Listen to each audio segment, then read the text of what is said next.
Hey, what's up, everyone? Welcome back to Exploring Still Connected. I'm Reyes, and today we're doing something a little bit different. A few weeks back, I had the opportunity to sit down with a great couple we met up on the road, Mo and Kristoff, and we did a little interview for Kingstar Camper Company. You can go over to their YouTube channel and check out the full interview there. But here's a few little snippets and short segments that we talked about just around travel, around life on the road, and where they're planning to go. And we're making this new section of ours that we're calling Roadside Rambling. So hopefully you guys enjoy more content like this to come. Working on some audio and other things, so bear with me. But again, enjoy this short interview, and don't forget to comment, like, and subscribe. Looking forward to more content like this in the future. Welcome, everyone. Welcome back to Exploring Still Connected. So we're Reyes and D, and today we're with a couple of our new friends that we met on the road. Also some Kingstar owners, Mo and Christoph. So before we jump in today, tell us about yourselves. We started out together in 2014 as a couple, and we were working and traveling a lot for work, but just wanting someday to travel for fun. And finally, when we retired, that's what we started doing. Awesome. How long have you guys been retired? I retired the middle of 19 and Christoph the middle of 21. Okay. So it's new. I have to work a little longer. Yeah. Great. So, I mean, obviously you're on the road now. How long have you guys been planning this? Few years. Yeah, I've probably looked at the first vehicles that we fell in love with about 3 years ago. And then seriously started looking because I then retired, and then we really started looking seriously. Went to visit several manufacturers, particularly in Colorado, and didn't quite find what we were looking for. Mm-hmm. And started looking at truck campers as an alternative, and came in an article of the 10 best truck campers online, came across Kingstar as one of the 10, and really was intrigued about the craftsmanship and small company, just starting up kind of thing. And so I called them. I called their sales line, and this lovely gentleman called me back about a half hour later. Spent about 45 minutes on the phone with us. We made a day to see him in Barstow, California, on his way back from Sacramento. And we're really excited, and we went online and found a few YouTube videos and found out it was Marcus, the president of the company. We didn't even know. Yeah, I think we actually found Kingstar probably through the same online web article. I think Truck Camper Adventure. Yes, I believe. So yeah, Mellow Mike. I was talking to Mellow Mike actually at one of the expos. Didn't even know who he was, but telling him how we found out about Kingstar. He's like, "Oh yeah, I wrote that article." Oh, So it was pretty cool. So yeah, Kingstar. So you said you were looking at other options before truck campers. What were you guys looking at? We looked at vans. We looked at permanently installed vehicles, expedition vehicles. Fell in love with the one north of Denver. Oh yeah, And no Earth Roamer, I believe. Earth Roamer. If you got to cut that out. They do make a beautiful product. They do. And they know that they are the best in the business in that segment. Exactly. And we had a great visit there. And then because we were already retired and literally homeless, if you will, we couldn't get anybody to finance. Oh, interesting. And also every bank that we got down the road with, when they heard that we wanted to live in the vehicle, they said we can't finance. Yeah. So that then drove us to alternatives, and the vans were too small. All the conversion vans were just too skinny. We wouldn't fit, right? And this has such a nice airy feel inside that it's home. Yeah. We went a very similar route. We were originally looking at vans. You know, it was just something easy. We could maybe build it ourselves. We're very much DIYers. And then we just realized for like the travel, the off-road locations that we wanted to go to, one, they were small, a little tight on space. But then two, the ground clearance was going to limit us. Even if we went with the Mercedes-Benz, 4-wheel drive, lifted as high as possible, I mean, a stock pickup truck was still giving you more ground clearance than, that would be, and you're in much less money. And then on the other side, we weren't quite looking at Earth Roamers, but we're looking at like big school buses or like just going the whole other route and like trying to modify something. And ultimately for us was that we wanted something that we could keep for a while. And the van or a bus, it's a very dedicated vehicle. So it was going to be, that's what it is, and it's going to be that forever. And when we looked at truck campers, it's like, well, we could always just pull out from the truck. That's a huge advantage. And actually, I am so happy because with Earth Roamer, we would always have our backpack with us. Yeah. And here, as you can see, we are down to the ground, very stable. It doesn't hardly shake. And we went to get an oil change 50 miles from here. Yeah. It's no problem. Yeah. So what motivated you to plan the expedition, shall I say, to South America? And why not start in North America? Well, we did start. We picked it up 7 weeks ago, and we've been living in it since. But the thought is to go while we're still kind of young and agile, and you can explore the United States. North America is not as complicated to travel. So we said, you know what, let's go to South America now, and then come back and do more of the US. Yeah. So our vision from the start was that we would live in our camper for 5 years, and 2 of them in South America, roughly. People ask us, well, how long are you going to be in South America? And we're keep looking at each other. And we finally said, okay, from now on, we're going to say 2 years. Yeah. Just because that's a long enough. And when you add up all the countries' legal limit of how long you can be that you want to stay in, then it adds up to about 2 years. Roughly. Yeah. So that's where the 2 years comes from. And then we come back and we want to go across Canada, and we want to explore the national parks of the United States. And we can do that a little bit later. Yeah. No, absolutely. And you're 100% right. There's a lot of logistics of doing South America. By no means should anyone be turned away from that. I think it's part of the fun. But getting the visas, shipping the vehicle there, you're not driving, you can. That's a whole other challenge. But yeah, I think it is a great time to go, and it sounds like a fantastic adventure. What are the main countries that you're really excited about visiting in South America? So we had a number of different configurations of how we were going to do this, and now shipping is actually the biggest hurdle. To find a reliable shipping source. Many of the shippers don't allow any personal goods left in the camper, so we may have to crate everything. There's so much to it that now it looks like we're shipping to San Antonio, Chile. Okay. And we're starting in Chile, so we'll be in Chile probably by October, and then it's just the start of spring because it's opposite season. So we're going to go a little bit north, and then all the way down to Ushuaia, which is the southernmost point of South America. Okay. And then obviously Argentina, Patagonia, Uruguay, Brazil, southern Brazil, Paraguay, Bolivia, Peru, Ecuador, Colombia. Colombia will be the last country, and then from Cartagena, we will ship the rig back to Dallas. Oh, fantastic. And I imagine a lot of this is, as you said, you say 2 years, but there's a lot of fluidity here. Correct. I think most of the fun is actually from the journey. And, while you have big destinations in mind, it may take a week, it may take a month, it may take, however much time it takes to get there.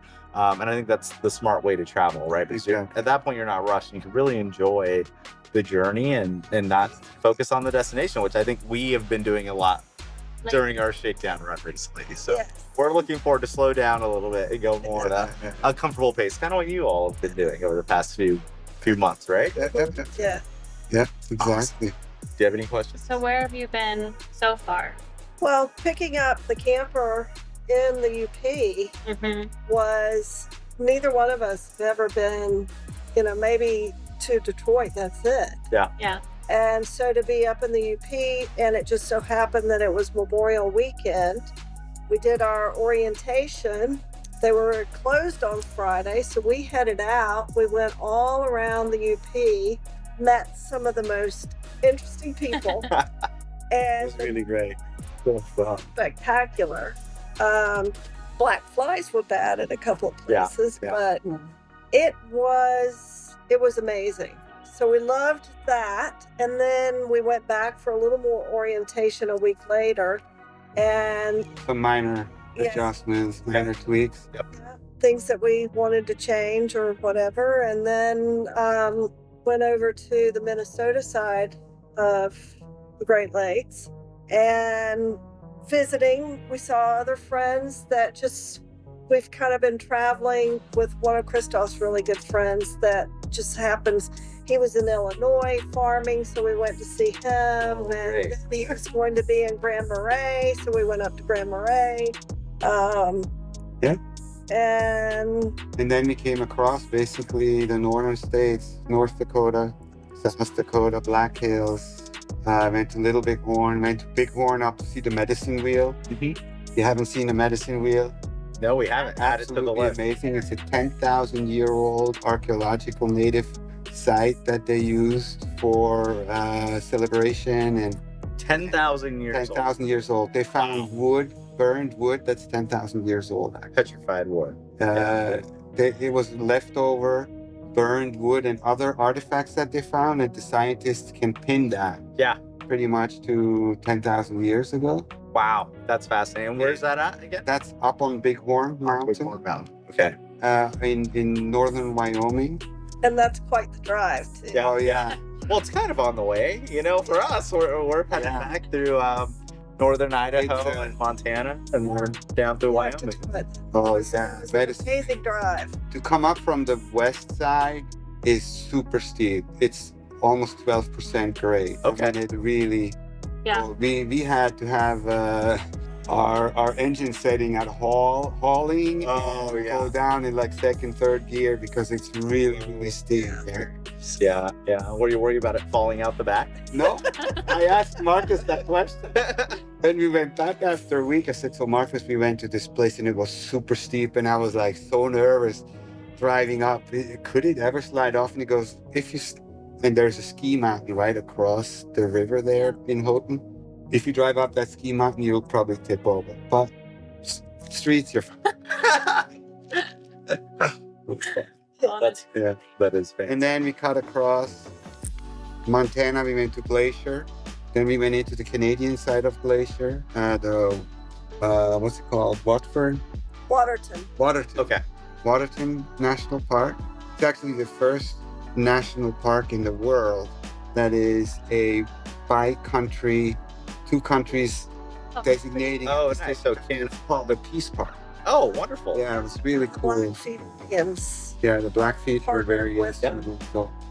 We went through the Peace Arch, just going through Canada actually. So if you go through Seattle on I-5, one of the entryways, there's three right there, very close to each other, but one is the Peace Arch. So Oh, cool. a common theme that I'm seeing. Yeah.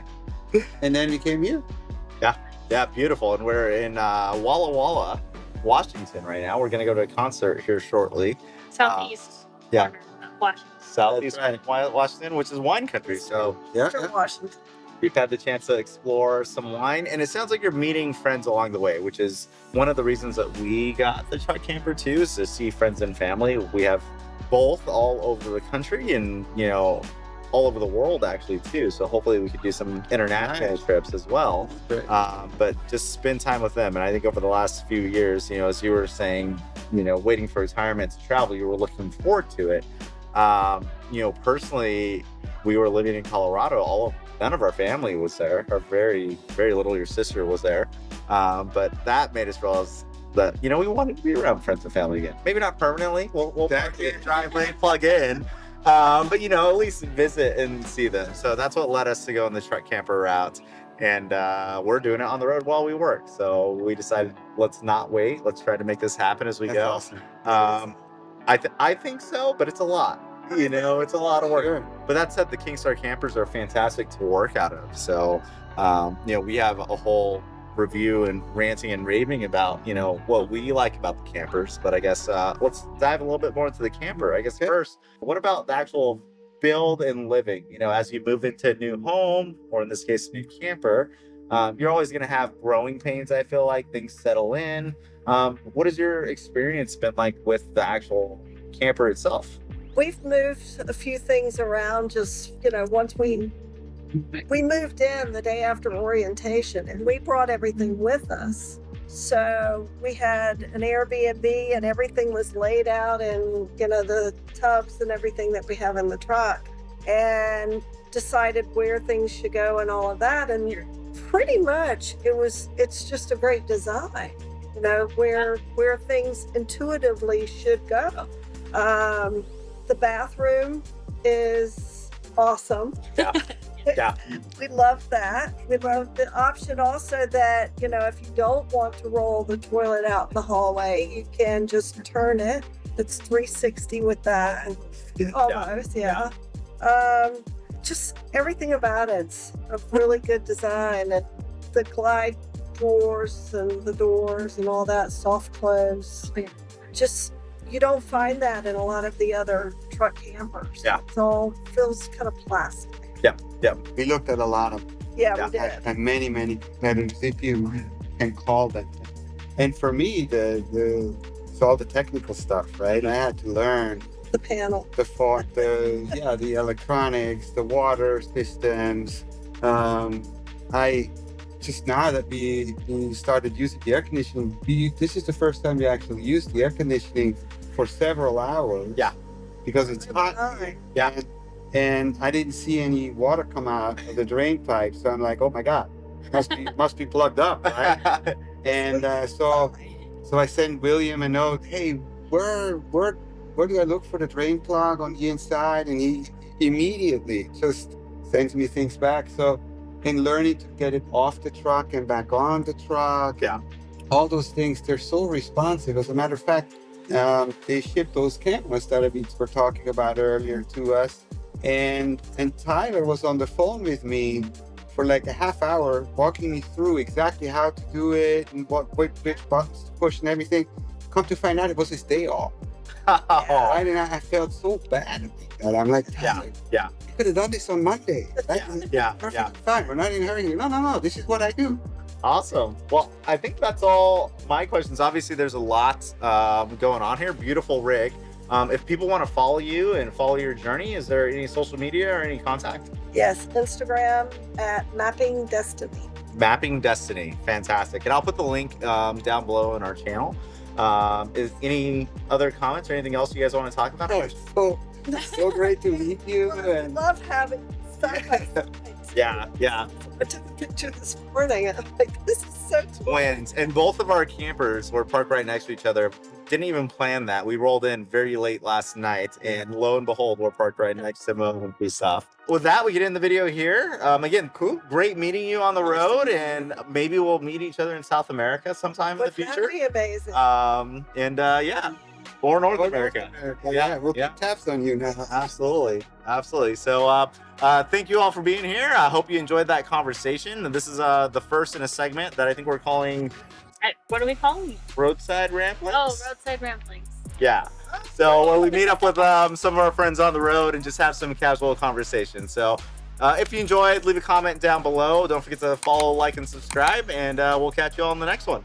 Fantastic. Thank you. Bye-bye.